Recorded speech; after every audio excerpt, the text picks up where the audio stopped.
effleurage, and it comes from the French to touch lightly. It's a very simple yet very powerful technique. Firstly, what we need to do is ensure that our hands are contoured to the dog's body. With a short-haired dog, you may like to close your fingers together, which helps to keep in the warmth. But with a long-haired dog, you may find that your fingers start to spread out to allow the long hair to glide in between, because we don't want to hurt the dog as this is being applied. So when you're ready, let's start applying effleurage to the neck. With effleurage, we always try and sweep to the direction of the heart, and this is because effleurage aids in what we call venous return. Venous return is the flow of blood back towards the heart, and with effleurage helps to increase the flow of blood back towards the heart, and it helps to flood the body with fresh oxygen and fresh nutrients so that all of those tissues can work more efficiently.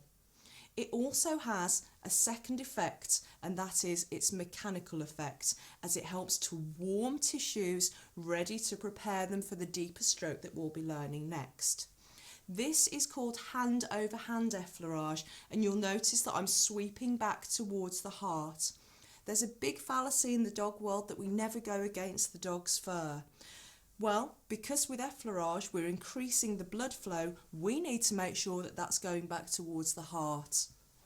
As you can see, Ruby is nice and settled in, and this is a nice warming stroke. So now let's move down to the lumbar area. And we're going to move on to the back leg and hip. You'll notice that my hands are curved. They're covering the quadricep, we're covering the hamstrings and the gluteals, which we did earlier on. So this is hand over hand effleurage, and now I'm going to teach you a second form of effleurage, which we're going to intersperse with the strokes later on. This we'll refer to as the fan. We'll start at the bottom and move up. You'll see my hands fanning out. Imagine all of that blood being pushed towards the heart. By now your hands should be starting to warm up underneath you, and of course in turn your dog's muscles will be starting to warm up as well, and this is really helping to improve the blood flow to the muscles and the elasticity of the tissue. Let's just practice that one more time on the legs. We're going to start at the wrist, drawing up over the elbow to the shoulder.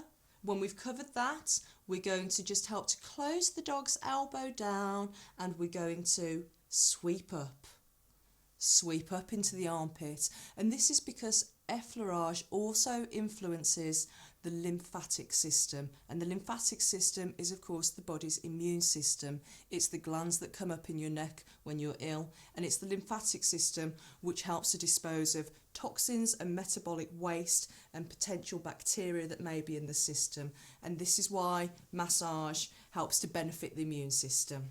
Again, let's sweep up over the rib cage.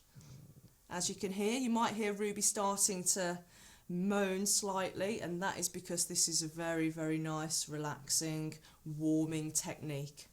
Over the lumbar area, let's do the back leg now, just as we did the first leg. Let's start at the hock, sweeping up. We're going to cover all those lovely quadriceps and the hamstrings. Now we're going to apply the effleurage to the inside of the leg, ensuring that we drain into all those lovely lymph nodes.